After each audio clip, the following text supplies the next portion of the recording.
Sveiki, rašytojų ir knygų bičiuliai. Jūs klausotės Kauno literatūros savaitės tinklalaidės. Ši tinklalaidė rengiama literatūros savaitės klubo pagrindu, kuriame jau 4 metai susitinka profesionalūs literatai ir aistringi skaitytojai. Pirmajam tokio tipo klube šalyje pristatome Lietuvos ir pasaulio autorių knygas, ginčijamės, peikiam ir giriame, kalbame apie įdomiausias leidyklų naujienas, atkasam primirštus šedevrus, sklaidom romanus, bet nepamirštam ir kitų žanrų.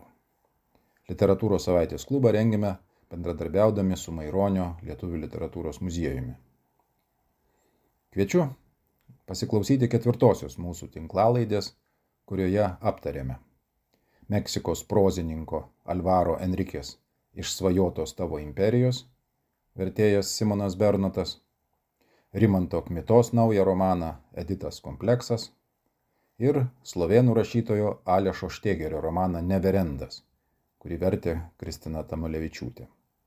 Diskutuoja rašytoja eseistė Giedra Radvilavičiūtė, literatūros apžvalgininkė Agnė Cesiulė, rašytojas vadovų partnerystės docentas Laurynas Katkus ir visi klubo dalyviai.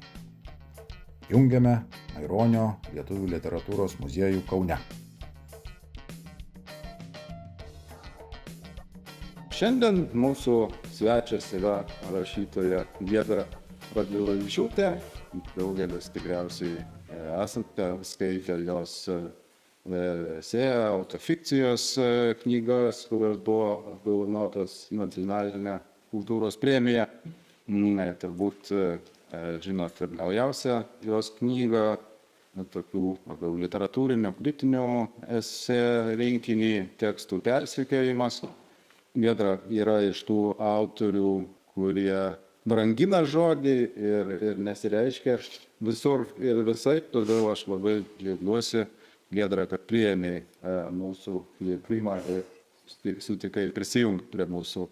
Aš norėjau pradėti nuo tokio klausimo. Tau žinau, kad klausėsi tų mūsų pokalbių kelių įrašų, mūsų tinklalaidžių. Koks įspūdis, kokia tavo nuomonė apie tokį formatą, kaip dabar sakoma?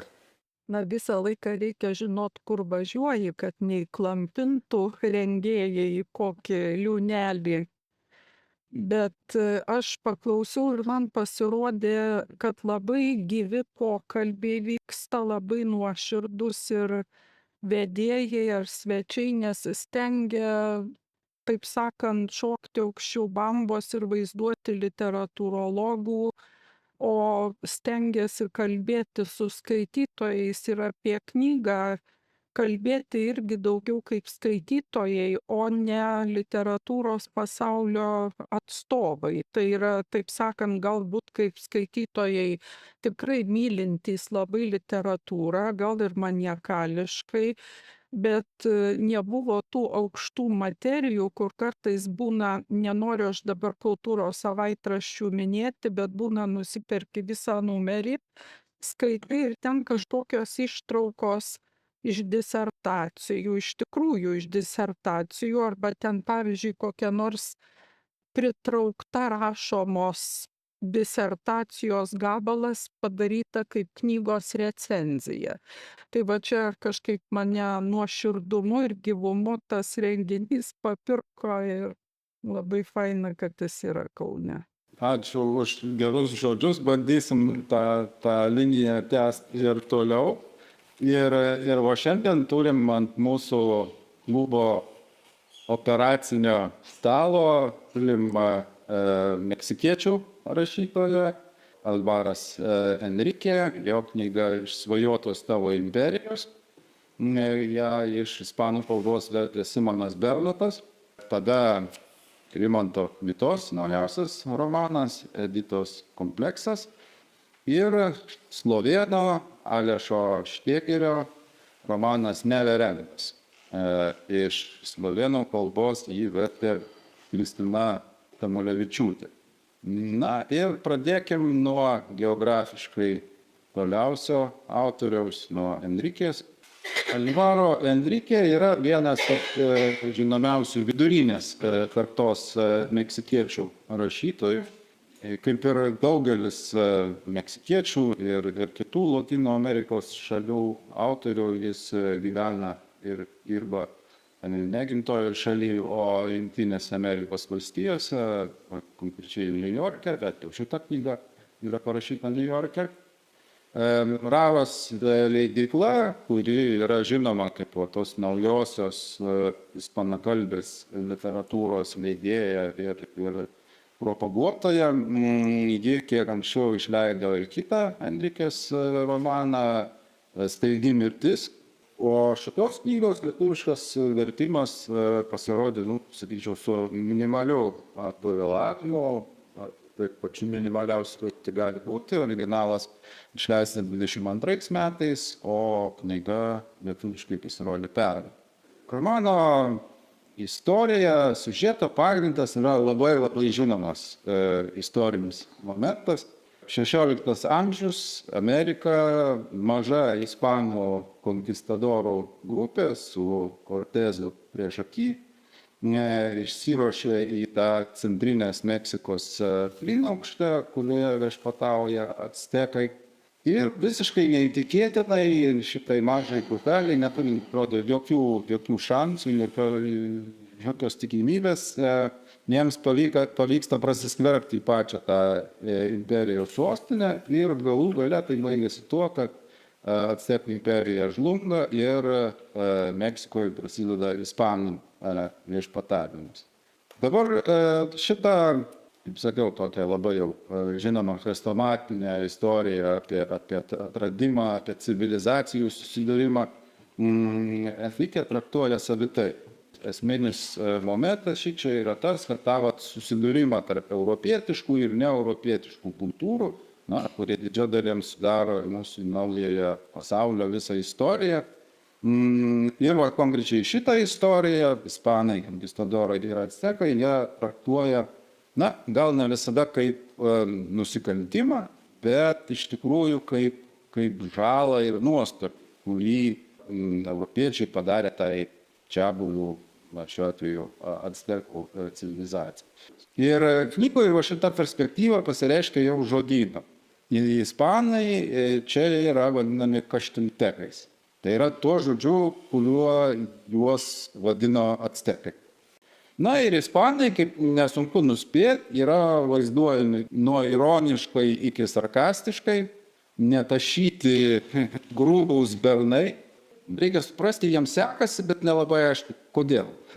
Actekai vaizduojami daug palankiau ir čia daug puslapių yra skiriama jų rafinuotai kulinarijai, gyvenimo būdui, pavyzdžiui, kad jie dažnai ten maudosi, švarinasi, rodoma, kokia jų ta sostinė yra tvarkinga, kokia architektūra puikiai, graži, kokie brangakmeniai, kokius brangakmenius jie net paprasti žmonės nešioja. Ir actekų valdovas, imperatorius Moctezuma, skirtingai nuo Corteso, vis tiek yra toks iškilus valdovas. Bet vis dėlto reikia pasakyti, kad ir Moctezumos ir actekų atveju autorius nebando paslėpti ir tamsiųjų aspektų, tai ir tos žmonių aukos dievams nuolatinės ir tas nuolatinės smurtas ir žiaurumas visoje valstybėje, bet ypatingai tų aplinkinių tautų ir genčių atžvilgių, kurias actekai laiko pavergė. Ir galiausiai pabaigoje šita tokia kolonijinė perspektyva, kaip sakiau, jinai netgi virsta tokia kulminacija pasiekia tokia alternatyvios istorijos bandymą. Kas būtų, jeigu būtų buvę, nenorėdamas jums, kurie gal dar neskaitė, užbėgti už akių, čia ir detalės nesileisiu ir savo pristatymą baigsiu. Aš galiu tik trumpai pasakyti, kad aš tai visai kitaip pamačiau, perskaičiau šitą knygą. Tiesą sakant, tai, visų pirma, tai viena iš tų knygų, kur skaitai vardus ir vietovardžius ir iškart nusilaužė liežuvį. Ir dar tas įvadas, kur pradžia autorius, laiškas parašytas leidyklos lietuvių vadovui, kaip čia šituos žodžius reikia tarti, kur jisai sako, na, aš čia jūsų nesistengiu išmokinti tos kalbos, bet tai aš jau suprantu, kad čia bus reikalų ir labai, ir viena vertus labai norisi tą atotoštlį tiesiog skaityti kaip ataušti ir viskas. Ir paskui žiūrėjai kratinį, man tai trukdo asmeniškai, šitie visi sunkiai tariami vardai, aš ties jais stringu ir tada visas siužetas tampa toks panašiai kaip, nežinau, būna, kad tu žiūri filmą, kuris nufilmuotas tamsiu paros metu, visą laiką tamsa, kažkas klaidžioja labirintais, visi veikėjai kokie nors kariai ir jie vienodai apsirengia ir tik filmo vidury tu pradedi skirti, kuris yra kuris. Aš panašiai jaučiausi su šita knyga, man jinai nepasirodė visai krestomatiška, aiški istorija ir iš tikrųjų painu. Negana to, kad tie vardai yra tokie visiškai ne mūsų, taip sakant, platumų smegenų, bet yra dar ir kiti vardai. Pavyzdžiui, tas, kuris atveria ir uždaro šviesos vartus šventykloje, kai mušamas būgnas kolibrio besimaitinančio mūsų krauju ir skraidančio per obsidiano veidrodžius. Čia vieno asmens patarėjo ar žynio, jau dabar patarėjo yra vardas, kur čia tiesiog žinoma skirtas tas vardas ir kiti vardai tokie, kur ten kukurūzų burbolė, žodžiu, kaip brangakmenis ir taip toliau, žodžiu, tokios tirados, bet tai jie ir skirti ne įsidėmėti, o jie skirti tam tikram egzotiniam fonui sukurti to romano. Fuentesas beje yra pasakęs apie Enrique, kad jame gyvena visos Pietų Amerikos šalių literatūros tradicijos vienu metu. Tai man tai pasirodė labai tikslu, nesvarbu, kad kiekvienas iš tų rašytojų yra kitoks ir daro tai kitaip, bet visiškai sutikčiau su Agne dėl tų vardų, vietovių, dar be to kiekvienas vardas, žinoma, ir dėl stiliaus paprasto reikalavimo nekartoti to paties žodžio daug kartų, jisai pervadinamas ir rangu, ir dar ten kokią nors savo funkciją atliekama imperatoriaus rūmuose, ir ant galo aš jau užsiūtus ant savęs, kad atmintis tokia prasta ir trumpa, įsidėjau skirtuką ten, kur yra rašytojo laiškas Rarai ir šitaip varčiau. Tai čia toks iš tikrųjų teksto apsunkinimas, bet ko gero tai vyksta absoliučiai su visais romanais, kurie turi pretenziją į istoriškumą. Enrique labai supyksta arba bent jau būna nepatenkintas, skaičiau, kai šitą knygą laiko skaitytojai istoriniu romanu, juolab kritikai. Ir man pasirodė perskaičius tą knygą iš tikrųjų, kad net ne istorija čia yra svarbiausia, istoriškumą turiu omeny, istorijos istoriškumą. Nes kaip veiksmas vyksta iš tikrųjų, tai to veiksmo yra visai nedaug, ateina tie konkistadorai į rūmus, kurie skaitytojas pamažu supranta, kad tai yra labirintas, labai daug skirta yra rūmų aprašymams, medžiagų, ten šlifuotas kedras, grindys buvo meniai tokios švarios, kad jas galėjai laižyti. Ir iš tikrųjų viskas vyksta tokia diplomatinė protų kova tarp konkistadorų ir imperatoriaus aplinkos. Ir iš tikrųjų, kaip koksai Markeso imperatorius tapo tokiu simboliniu, juk ir mes, pavyzdžiui, vadindami kokį politiką užsisėdėjusį poste, sakom, na, čia jau patriarcho ruduo. Bent apie kelis politikus aš girdėjau tą pasakymą, kuris tapo tokiu bendriniu žodžiu, lygiai tą pačią simboliką, aš manau, ir Enrikės imperatoriui yra suteikta. Jis toks pavargęs, kad išgyventų, pačiulpę ten to kaktuso, kur jam ten galvą, žodžiu, sutvarko arba apslopina įspūdžius ir nervus, ten grybukų tų pavalgo. Tiesa, neišvengta vertimas, aš nežinau, negaliu lyginti originalo, bet poroj vietų man tik tai užkliuvo tiesioginiai iš anglų kalbos atėję žodžiai ir tada jau čia mano arkliukas. Aš labai nemėgstu, kai taip sakant, galima šnekėti šnekamojoj kalboj, bet kai atranda, juolab, kad abejotina yra, ar ten žiedų kvapas toksiškas, o nesvaiginantis, arba koks nors nuodus skleidžiantis, arba rūmų struktūra vadinama choreografija, tipiškas vertalas yra. Tai čia visada tuos labai kažkaip tai sureaguoju.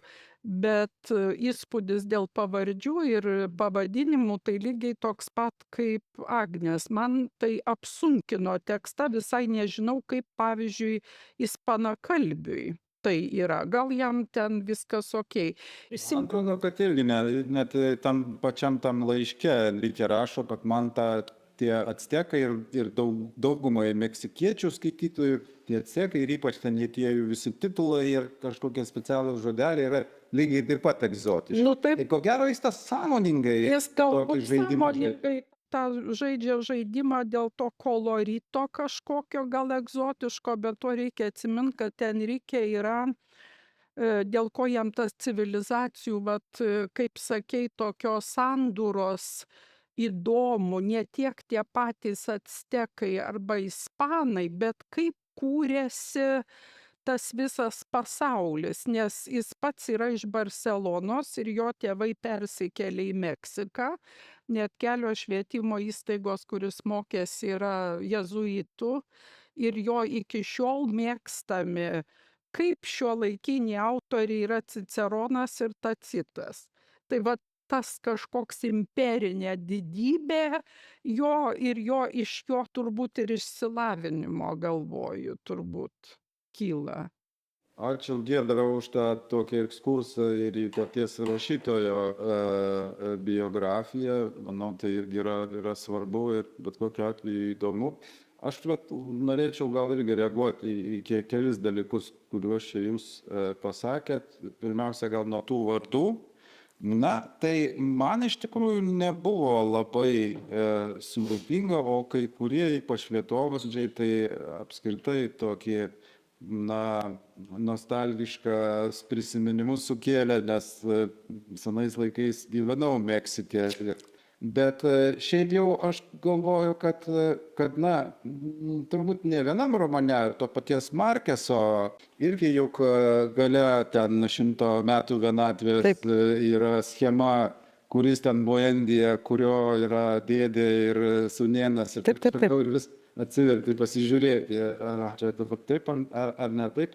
Tai šitas dalykas man toks pasirodė kaip ir, suvaldomas, praryjamas, suprantamas.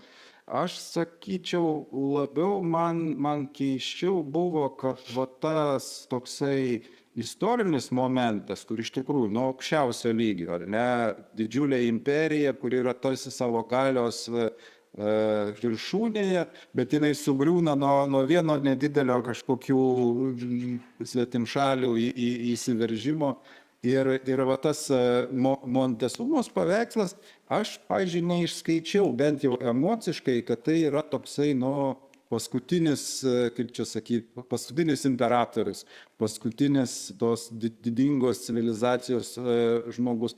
Man atrodo, dėliodamas tuos tokius skirtingus akcentus, jis tarsi ir pavargęs, bet tarsi ir kažkoks vis tiek didelis valstybės vyras, jis kažkur truputėlį pasimeta. Ta dramaturgija tokia pasidaro tokia truputį daltoniška, negali atskirti spalvų, nors atrodo tokių ryškių čia spalvų, ne tai, kad norėtųsi, bet jo savaime jau yra, ar ne?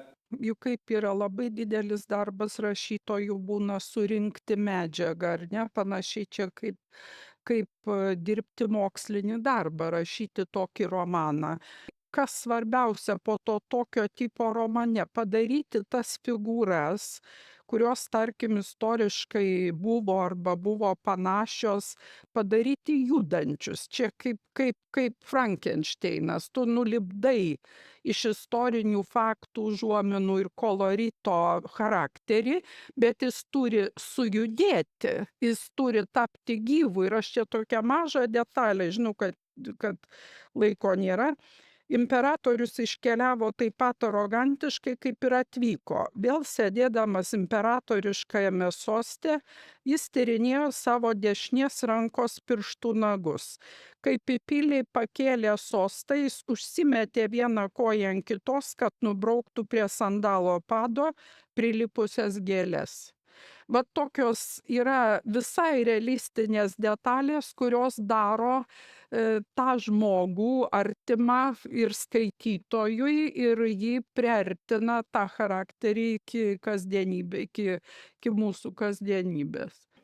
Sutinku, irgi jisai pasirodė labai gyvas ir realistiškas, bet aš nematau tos didybės. Man šalia to, kad jis turi milžinišką galią, imperatorius, jisai kartu atrodo ir toks, man jie visi apgailėtini, nes jie visi įsikalinę į tam tikrus kažkokius tai rėmus ir man trūksta žmogiškumo tarp žmonių, išminties tarp šitų visų patarėjų ir išminčių.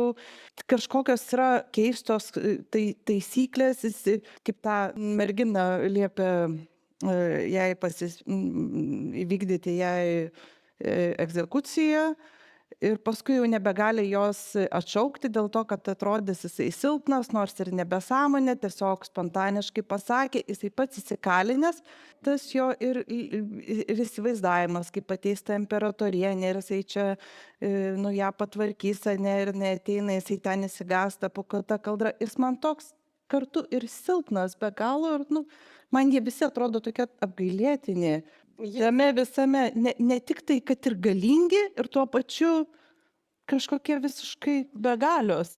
Jie vienas su kitu kariauja, bet tas apgailėtinumas kyla, juk tu niekad nežinai, kokia bus imperatoriaus nuotaika įėjus į jo menę.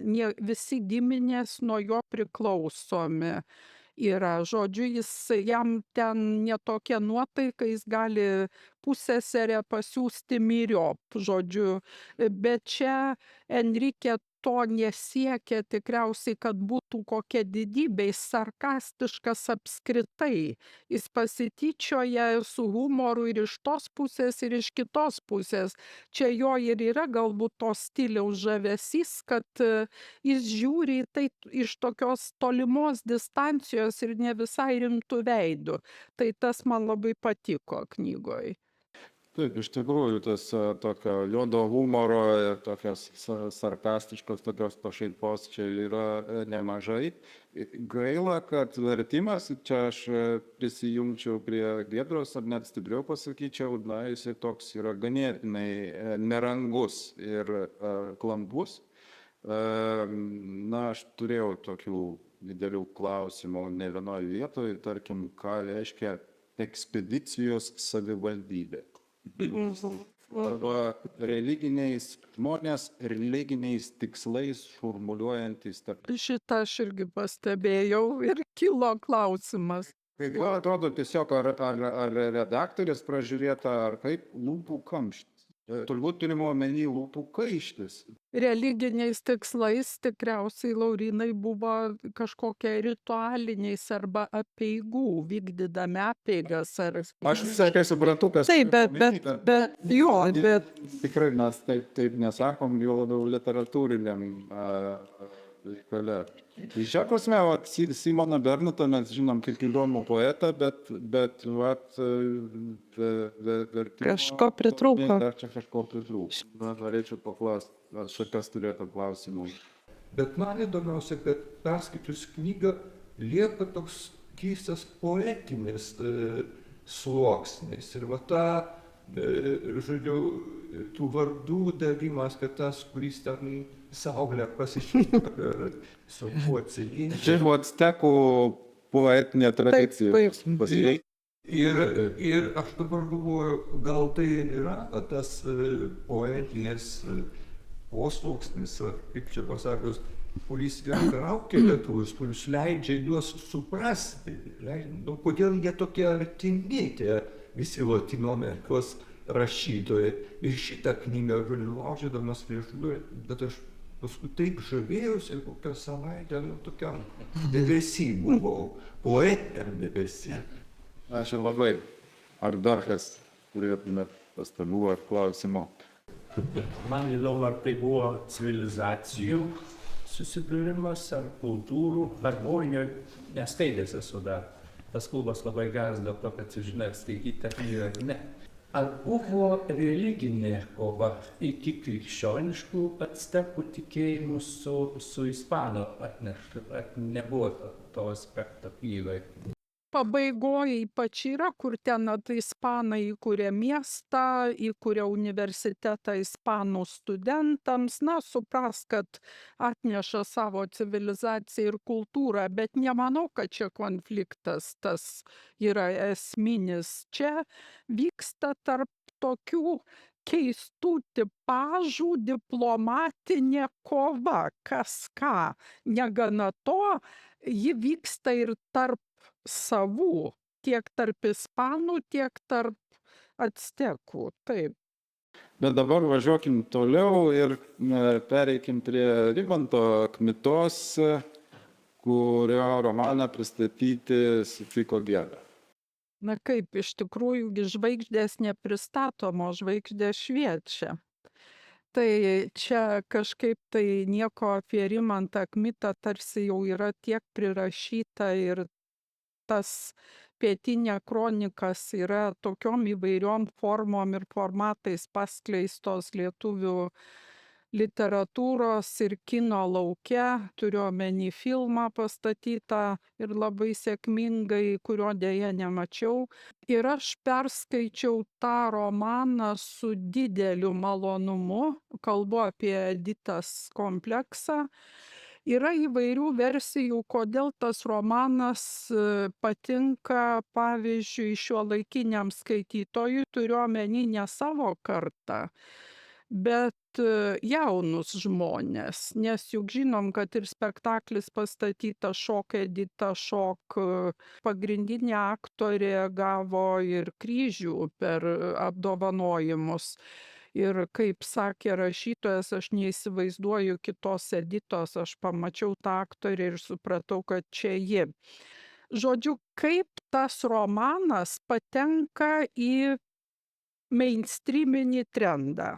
Pasakysiu nelietuviškai, bet būtent va taip ir reikia čia tą įvardinti. Pirmas dalykas, jame yra sovietmečio tiek egzotikos, kas jaunimui įdomu kaip egzotika, nes jie nesuvokia, kas tai buvo. Ir iš kitos pusės sovietinės epochos pasmerkimas, kur jis nėra tiesmukas, bet pavyzdžiui, ta Edita sako, mano tėvas alkoholikas, mama tai tiesiog nelaiminga, iki pat kaulų nelaiminga. Tėvas gyvena garažiuke ir jinai tai negyvena, bet ten jau jo laisvė tam garažiuke.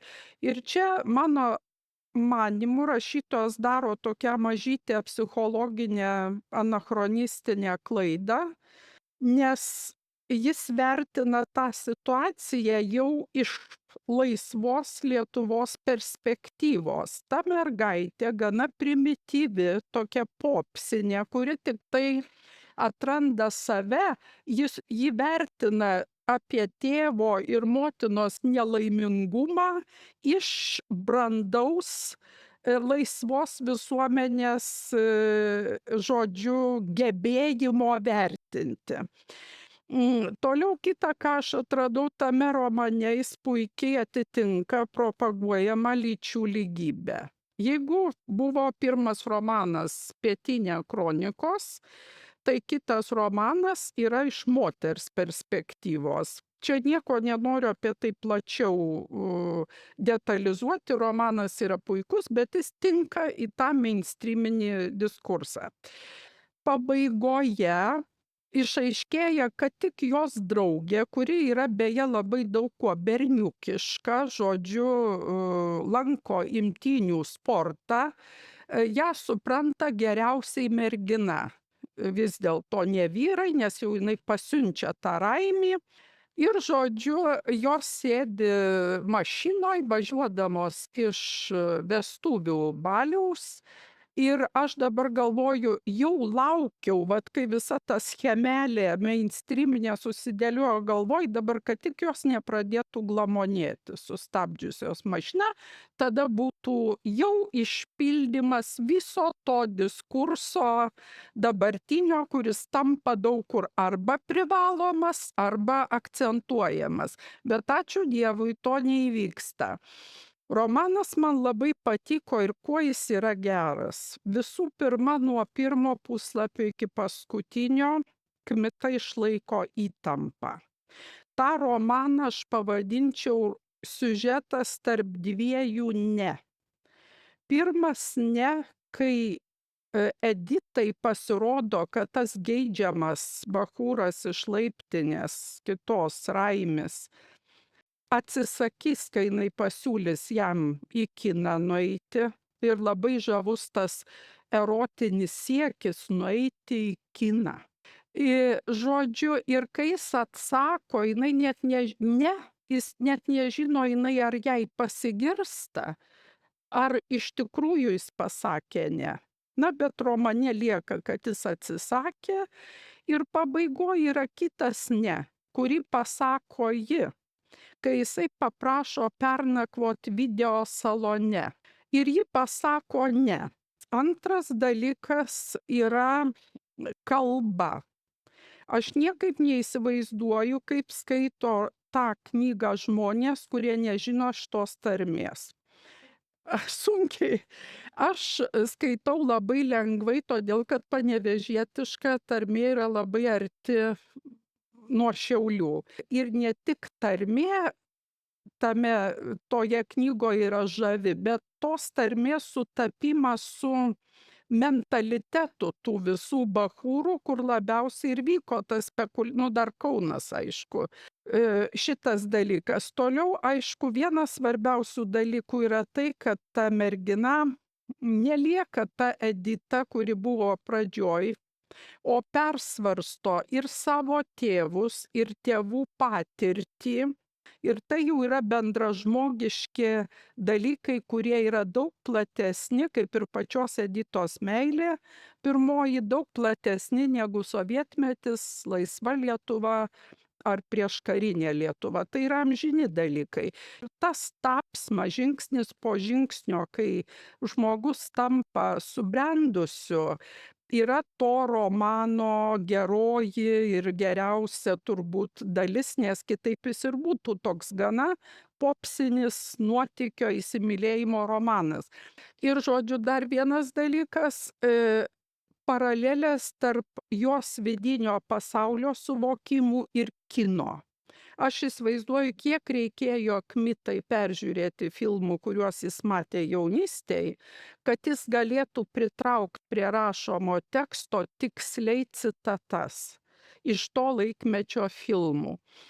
Ir paskutinė labai maža pastabėlė. Kai aš kalbėjau apie tą dėl mainstreamo, žodžiu, kuo jis tinka, juk aiškiai tas laikotarpis yra šaržuojamas Kmitos, netgi patenkinant tą skonį skaitytojų, kurie visais rakursais juokėsi iš sovietmečio, nesvarbu kaip žaviai tai skamba kaip egzotika. Tai ačiū Giedra už tokį išsamų pristatymą. Iš tikrųjų suminėję visos tos pozicijas, kurias aš tikėjausi aptarti mūsų diskusijoje.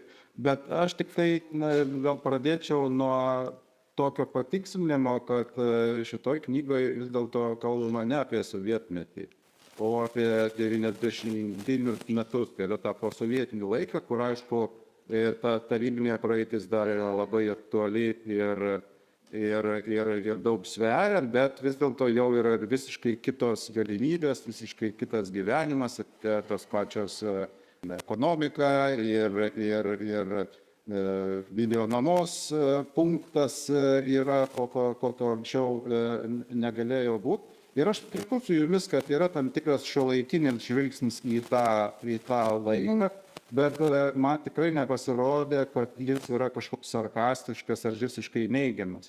Kaip tik yra labai daug komiškų situacijų, čia tokia knygos filminė yra, galim sakyti, stilius ar ne, tokios humoristinės sentencijos, palyginimai su filmais ar ten su kokiais tenais įvykiais. Galima daug cituoti, bet iš kitos pusės yra ir kaip tik meilė tam laikotarpiui, noras pavaizduoti tą laiką su visokiom skurdu, trūkumais, žmonių ribotumo, to mafijos siautėjimu, kuris beje netrodo, kad šitam romane būtų labai jau plačiai vaizduojamas.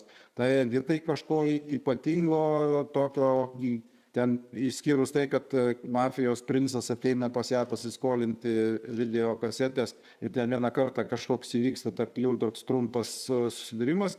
Čia tokių didelių kažkokių smurto ar prievartos ar kažkokio išnaudojimo dalykų mes nematom. Kaip tik Edita pati ten važiuoja su vaikinais į tokį plotą, ten su tuo, žodžiu, jinai yra tokia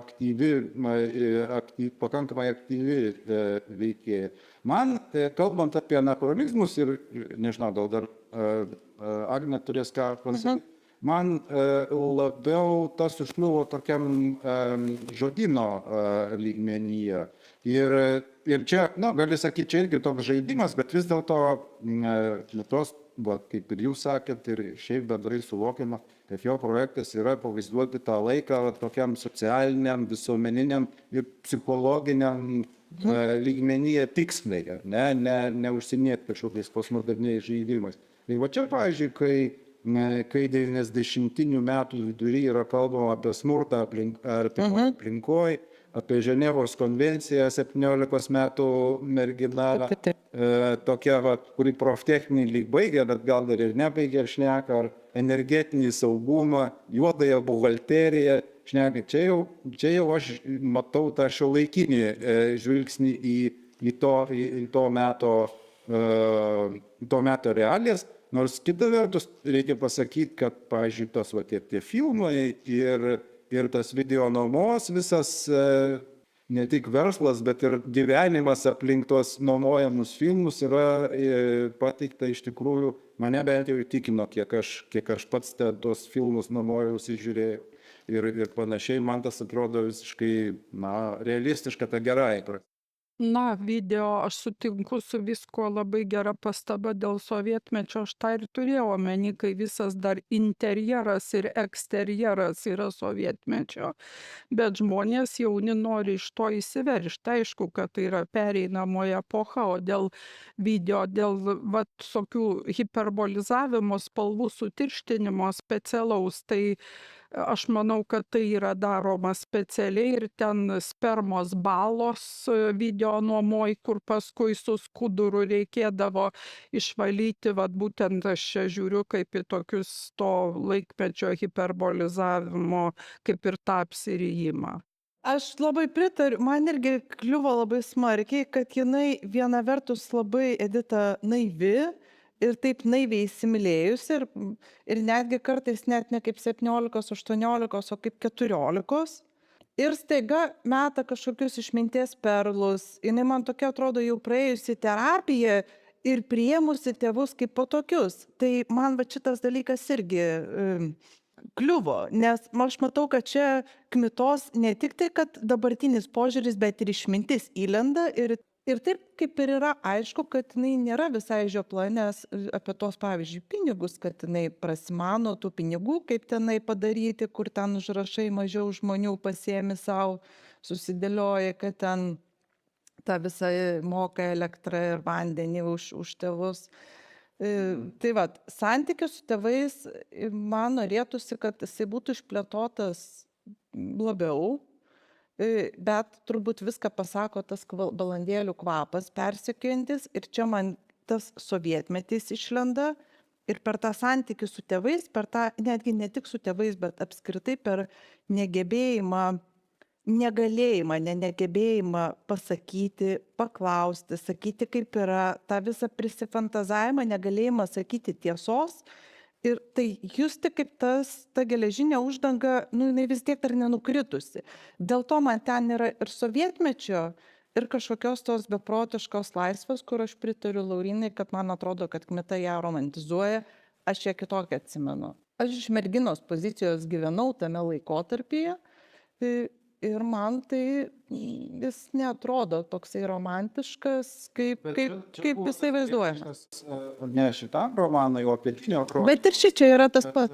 Maždaug ten pernelyg šviesiai ir gražiai ir viskas su humoru, tokia gerai žygišku, tokie baisus, dramatiški metai praeina. O čia man atrodo, kad kaip tik, aš netgi turėjau tokį įspūdį, kad Kmita iš tikrųjų ir vienas iš akstinų parašyti šitą romaną ir buvo noras, būtent parodyti, kad 90-ieji metai nebuvo tokie jau visiškai gražus ir nostalgiški, ir B, parodyti iš moteriškos perspektyvos. Taip, čia aš irgi sutinku, kad... Sakyta, kad ten per daug yra tos pietinio kronikos, tai jau vyrų pasaulio. Aš norėčiau dar pratęsti tavo mintį apie tą tokį psichologinį, įsimylėjėlės psichologiją. Ir man jisai, pavyzdžiui, sukėlė daugiausiai klausimų ir ta intriga dėl to man vietomis striginėlė. Maža to, kad jinai, įsimyli tą Rainį, tai, visiškai aklai, ar ne? Tai gali įsivaizduoti, 11 metų, tos fantazijos hormonai, kaip sakoma, muša, ir fantazijų pilvis labai lengvai pasistato, bet yra du dalykai. Vienas dalykas, tai jos tas toksai tuo pat metu pasireiškintis toks brandumas ir tokia saviironija, saviironiškas toksai humoras, vis dėlto, kiek aš prisimenu, ir šiaip kiek pasaulio literatūroje rašoma, šitai beprotiškai įsimylėję žmonės, jie saviironijos neturi. Taip sakant, tai yra jau arba. Turi. Man atrodo, kad galbūt šalant jausmams, tai tas vyksta, bet čia, ką aš skaitau, tai ką mes matom, tai yra tokie meilės, tokios deklaracijos, kad štai aš tave labai myliu, Rainė, ir kaip mums bus gerai kartu, ir štai yra kaip bus kaip tam filme, ar kitam filme, bet ko nėra, tai iš tikrųjų to paties mylimo. Tai nes jo nėra. Baltą maikutę, kurią jis apsirengęs yra pirmose puslapis ir kuri ten susišaukia su tų purvinų šokių, reiškia, to herojum, mes daugiau apie jį nieko nežinom. Bet iš tikrųjų įsimylėjęs žmogus labai daug galvoja ir labai daug stebi tą žmogų. Ar jisai ten, kokie jo būdo savybės, kokia jo išvaizda, kokie jo gabumai ir taip toliau. O čia apie šitą beveik visiškai tyla, bet aš irgi nutylu, nes matau, kad norėjau.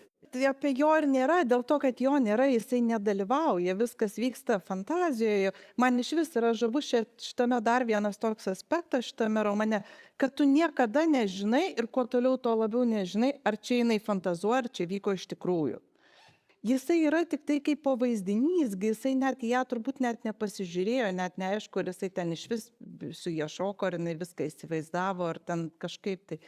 Jo net nėra, jisai kaip personažas, kaip asmenybė nedalyvauja. Ir įsimylėta yra ne asmenybė, o kažkoks savo vaizduotės vaisius iš filmo. Man tai šičia visiškai aiškiai yra šitą logika. Aš sutikčiau labiau su Agne, nors visai suprantu ir Laurino tą tokį pakritikavimą.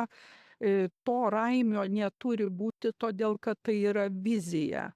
Jeigu jis atsirastų kūno ir jinai su juo, tai man ir patiko, kad aš vis dėlto galvau, kad vis tiek jų kažkoks fizinis kontaktas bus. Ten ar bučinys, ar ten kažkoks į kiną nuėjimas, gal ten paskui ir nelaimingai baigsis, bet tai, kad nieko neįvyksta ir jinai sugeba pasakyti ne. Ir Ir dar kas yra, jisai irgi formuojamas, kaip ir daug kas jos pasaulyje tos editos per filmus. Ir va tas toks dvejinimas kino ir savo realybės pasaulio, nes kinas buvo vartai į pasaulį.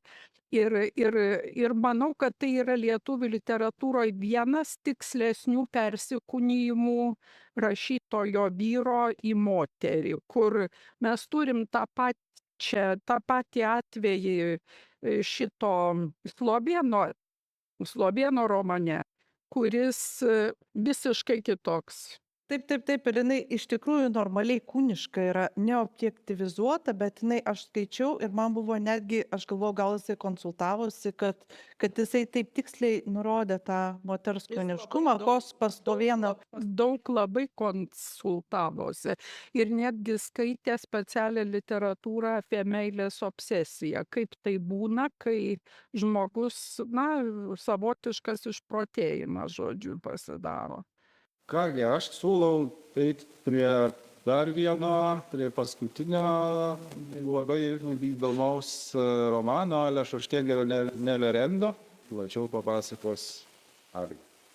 Slovėnas Aleš Štegelis, tai visų pirma yra poetas, rašytojas, bet visų pirma poetas ir kelios pirmosios jo knygos buvo būtent poezijos rinkiniai, vėliau pabandė tokią poeziją, prozą ir esė jungti ir man atrodo, kad ir šioje knygoje justi šitas dalykas. Viso berods virš 20 knygų išleidęs, sudarytojas daugelio antologijų, labai vertinamas ne tik Slovėnijoje, kur nuo pat debiutinės knygos apdovanotas ir jo tekstai traukti į mokyklinę programą. Pasaulyje verčiamas į daugelį kalbų tarptautinius pripažinimus, tai yra tarptautinius apdovanojimus, prestižinius literatūrinius gavęs. Ir šita knyga pasirodė 17 metais. Veiksmas vyksta, kaip ir dabartyje, nors kaip ir distopija, bet suprantu, kad dabartyje Slovėnijoje, Liublianoje, fone ta nestabili tokia situacija šalyje, visoje Europoje, kad trūksta prekių, vyksta prekybos karai, infliacija, gatvėse protestai, kartais virsta į riaušes, vis daugiau biudžeto šalys skiria gynybai ir būtent Slovėnija, ginklų pramoniai. Ir Europoje irgi panašu, visur laimi arba populistai, arba išeina žmonės į protestus ir nieko nepeša išėję į protestus. Visose šalise opus ir migrantų nelegalų klausimas ir nežinau, dar toksai, kad Maskvos su Kinijos ryšiai stiprėja. Ir tokios, kaip pasakyti, labai banalus tas yra pasakymas, kad tvyro karo nuojautas.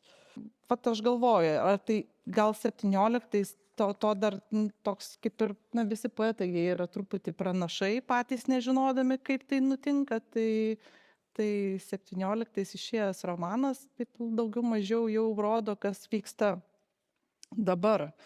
Taip, Slovėnija irgi rinkimai, tradicinės partijos nublukusios, išeina toks sužiba Platanas populistas, iš piršto žadantis ten nebūtus dalykus ir charizmatiškas, vargšų gelbėtojas, neaišku, iš kur turintis pinigų. Žodžiu, nesakysiu, ar jis laimės ar ne, bet tai čia toks fonas. O epicentre yra rašytoja, tai irgi autorius iš moters tos perspektyvos pozicijos taško pasakoja. Ir tą pasakotoją aš arba pražiopsojau vardą, arba man atrodo, kad jo nėra. Tai tiesiog rašytoja, kuri pasakoja, pasakoja tą visą pasakojimą tokį, kuris yra ir tarsi dienoraštis, ir tarsi esė, ir tarsi pasakomoji proza. Toks labai keistas stilių mišinys ir dar yra visame tame įterpti tokios mažos trumpos novelės. Žodžiu, ta veikėja gauna pasiūlymą dirbti kalėjime kūrybinio rašymo mokytoja, ir ne mokytoja, užsiėmimų vadovė, kaip čia ir jinai bando mokinti kalinius rašyti, bet panašu, kad tie kaliniai yra labiau net rašytojai negu jinai pati. Nes jinai ten rašo, nesiseka, jinai ten karpo tos savo tekstus, degina jos vonioje, žodžiu, maudosi, tokia keista, jinai su visokiais savo eksperimentais, su savo to kūnu ir panašiai.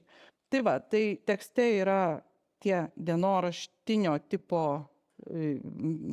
pasimintymai jos ir apie politiką, ir apie infliaciją, ir aišku labai daug apie rašymą, yra pasakojimai su draugais, ką jinai ten kalbėjo, irgi taip pat rašytojais, kurių ten, nežinau, vienas narcizas, kita ten ekstravagantiška labai, kuriai jinai ten, žodžiu, santykiai.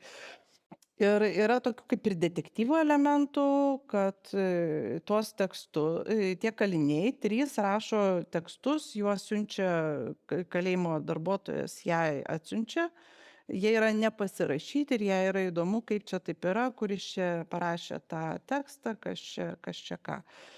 Na taip, tai iš tikrųjų man atrodo, kad labai yra visko daug ir yra daug ir tų visų linijų einančių. Ir atrodo, jinai sėdi namuose, nieko neveikia, bet visko iš tikrųjų vyksta labai daug, visko labai tiršta, to stiliaus įvairovė, toks tarp žanrinis, sakyčiau, romanas. Viena vertus, man atrodo, matosi kai kur, kad tai yra konstruktas, net o ne romanas, tiesiog sukonstruotas tekstas ir čia man rašytojo amatas pasimatė. Aš sutikčiau, kad tai toks sąmoningas dalykas, tas romanas sąmoningai kūriamas ir kaip toks skiautinys iš kuo įvairesnių tekstų, bet, sakykime, net ir lyginant su tuo pačiu Mita, nematau, kad jis būtų labai kuo įvairesnis, nes ten irgi ir dienoraščio elementų, ir ištraukų iš spaudos, ir filmų be jokios abejonės atpasakojimų. Irgi čia galbūt labiau specialiai tas toks fragmentiškumas pabrėžiamas, skirtingi pasakotojai, skirtingi tos trumpos tokios istorijos nejaukios. Na, man atrodo, viena iš tokių pagrindinių gal šitos knygos temų, tokių ne visada gal taip aiškiai ir išsakoma, bet labai stipriai jaučiama per visus tos lygmenis, tai yra kažkokio bendro pagrindo visuomenę jungiančių grandžių suirimas. Va šitą dalyką jisai vaizduoja ir tokiam politiniam lygmenį, populistų atėjimas, netikrumas, neramumas. Ir iš tikrųjų daugelį vietų tiesiog šiurpas truputį ima, kaip pranašiškai ten rašė apie muitus ir apie, pavyzdžiui, tam tokia detalė, kad kadangi kalbama ir apie kalinius, ir tos kūrybinio rašymo kursus kalėjime, kad ten tas naujasis populistas leidžia kaliniams išeiti iš kalėjimo, jeigu jie eina į kariuomenę. Taip, visiškai viens prie vieno, tai ką daro Rusijai Putinas. Bet yra dar ir tas kitas lygmuo, daugybė tų personažų, jie visi yra, kaip mes sakom, savo burbule. Jie visi turi savo pasaulėžiūrą, turi savo keistenybės, įskaitant ir tą pagrindinę veikėją. Ir, mes žinom, demokratijoje tai yra viskas teisinga ir teisėta, ne? Kiekvienas turi teisę į savo nuomonę, kiekvienas turi teisę į savo gyvenimo būdą, ten daugybė visokių žaliavalgių pasirodo, hipių ir kitokių keistuolių. Bet esmė kur, kad visas tas egzotiškas ir įvairovė ir visa ta teisė į savo pažiūras, jinai ardo kažkokį bendrą visuomenę sugebėjimą suprasti vienas kitą, veikti kartu, ir tada nenuostabu, kad atsiranda ar vienokie ar kitokie politiniai įveikiai, konfliktai, populistai, muitai ir panašiai. Man atrodo, čia yra ta tokia jo galbūt viena iš pagrindinio knygos temų ir privalumus. Šita knyga man patiko mažiausiai ir aš skaitydama tą knygą ir nežinodama, praktiškai nieko apie rašytoją, esu atsitiktinai perskaičius keletą jo eilėraščių.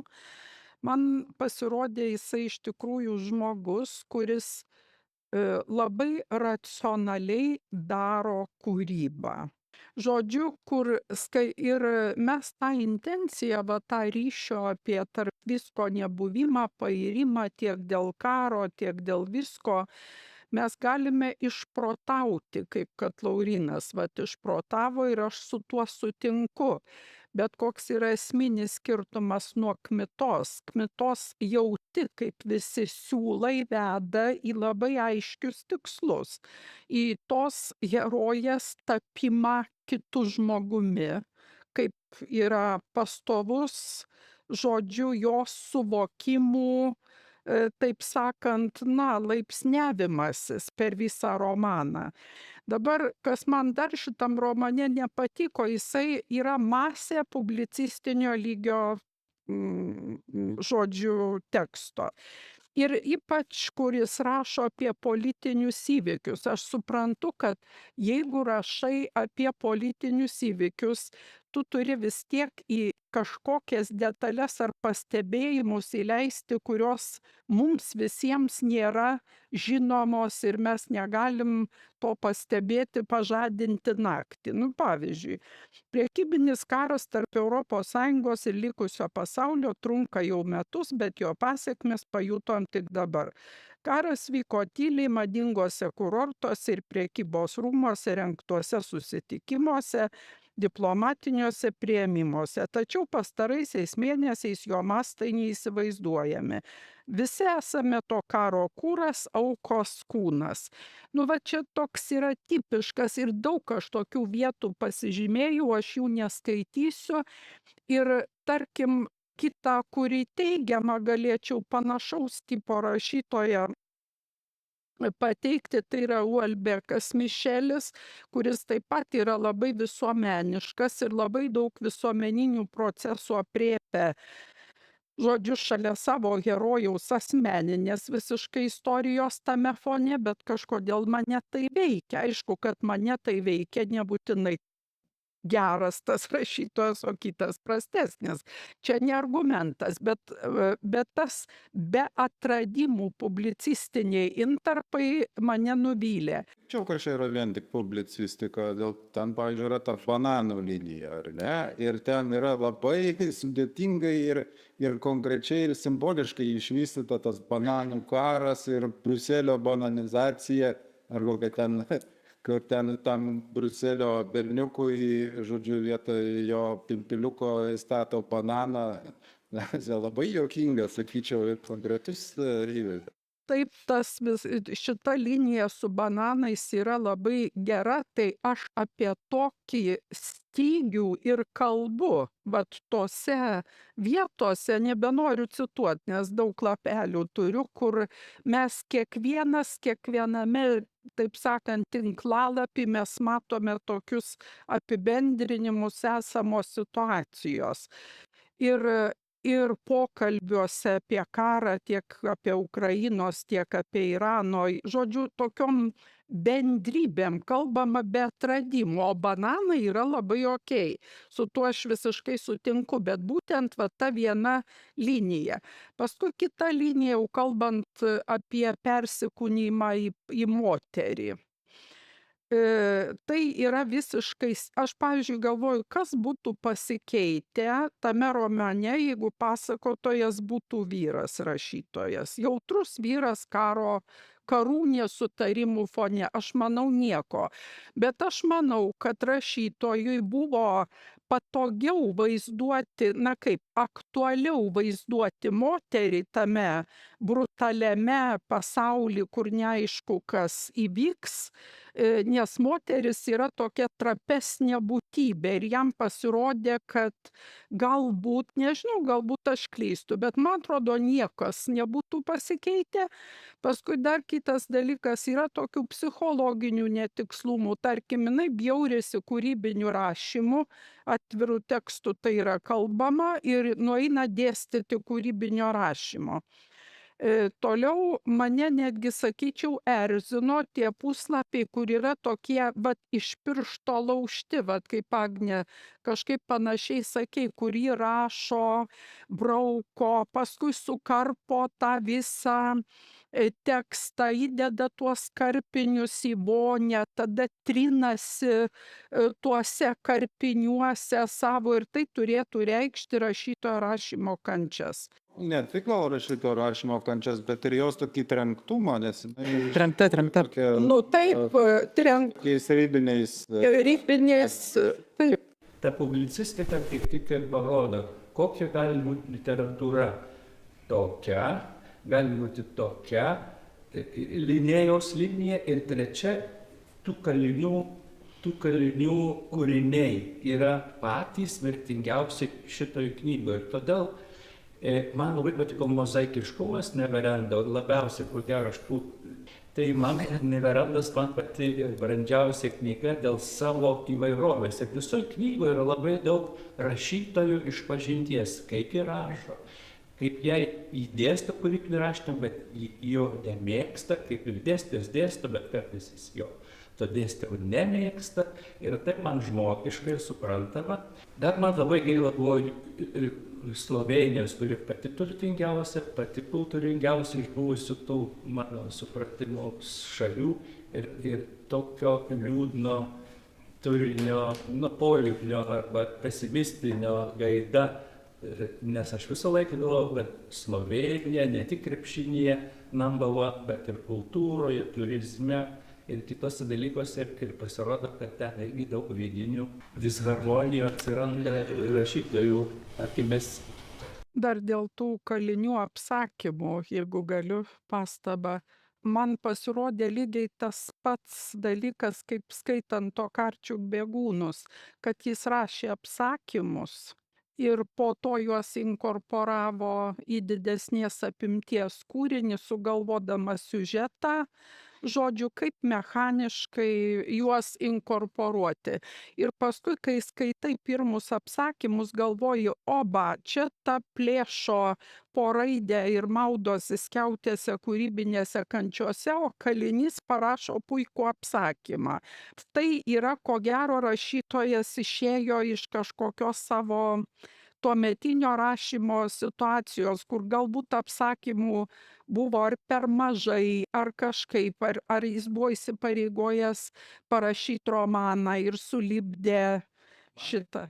Žiūrėkit, ar jums neatrodo, kad tie apsakymai ten tokios mini siaubo, grėsmės, nejaukos istorijos, Karo jie tema. jie turi labai aiškę tą, va čia ten tokią siejančią, gal net labiau nuotaiką ir tokią atmosferą. Ir jinai, mano supratimu, jinai visai gerai susisieja su tuo jau likusio romaną pasakojimo, su to vis grimzdimu į diktatūrą ir panašiai. Nors aš norėjau čia irgi apie Slovėnijos ir Lietuvos panašumus pasakyti. Man labai patiko, kad nors mes irgi galvojame apie slovėnus kaip tokius labai toli pažengusius ir išsivysčiusius žmonės, bet tą tokį įtarumą skambiems žodžiams ir tokiai gerietiškai propagandai, jie, bet jau Švėgeris turi lygiai taip pat kaip ir mes, net ten tie visi ES ir tie visi protestuotojai prieš tą diktatūrą, prieš tą plataną, kas beje ispaniškai reiškia bananas. Jie, kaip juos aprašo rašytojas, tai visiškai be gyvybės ir kažkokie mechaniškai kartojantis tuos tokius šūkius, kad čia vat Europa, tautų brolybė, ten visa kita. Ir vat šitoj vietoj kažkokį labai tokį ryškų bendrumą pajutau. Bet norėjau pasakyti, kad man vis dėlto patys įspūdingiausi yra net ne tie apsakymai, o tas pasakojimas apie tos gamtos tyrinėtojus, apie tą Skopulį, ar ne, kurį mes taip turim suprasti čia po tos kūrybinės krizės ir po to rašytojos užsiblokavimo, ta pagrindinė herojė pradeda rašyti. Ir tai yra 18 amžius ir ten atrodo tokia visiškai beprotiška sergančio žmogaus kelionė, beprasmiška, bet joj va ta visa įtampa ir baimė ir tas visas, ką ką jisai kitur sako atvirų tekstų, čia vat labiausiai literatūriškai tokia suveržta ir tokia branduolinė forma ir pasireiškia. Tas toks, na, didžiulė įtampa ir situacijos drama. Išsaugojimas gyvūnų, išsaugojimas augalų, išsaugojimas likimo žemės ir viso pasaulio per Linėjaus sėklų rinkimą ir jų konservavimą arba išlaikymą, aprašymą. Tai yra dar vienas išsigelbėjimas, jeigu žmonija žlugs, Europa senka žemyn ar pasaulis eina kažkur, tai augalus vis tiek reikėjo išsaugoti, jie suprato dar anksčiau, keletą šimtų metų. Man patiko šitas, sugretinimas ir tos trys linijos man labai puikiai susipynė. Kalinio, Linėjaus ir dienoraščiai.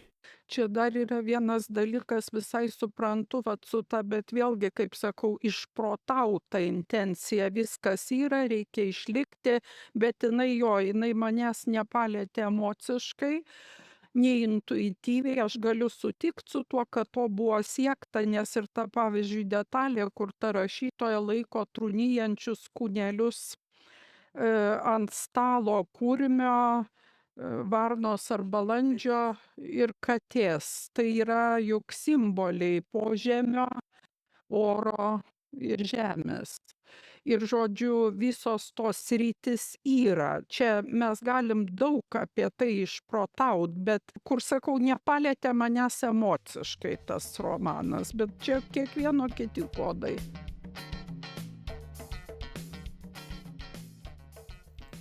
Mieli bičiuliai, jūs klausėtės Literatūros savaitės klubo tinklalaidės. Ją parengė Kauno literatūros biuras, partneris Maironio Lietuvių literatūros muziejus. Įrašė Kristupas, montavo Juta Kiudė, muzikinę vinjetę sukūrė Marius Narbutis. Jei tinklalaidė jums patiko ir manot, kad ją turėtų paklausyti ir kiti, padėkite patiktuką, kitaip sakant, laiką. Naujų laidų garantuotai nepraleisit užsiprenumeravę mūsų kanalą. Ačiū, kad klausėtės. Iki malonaus.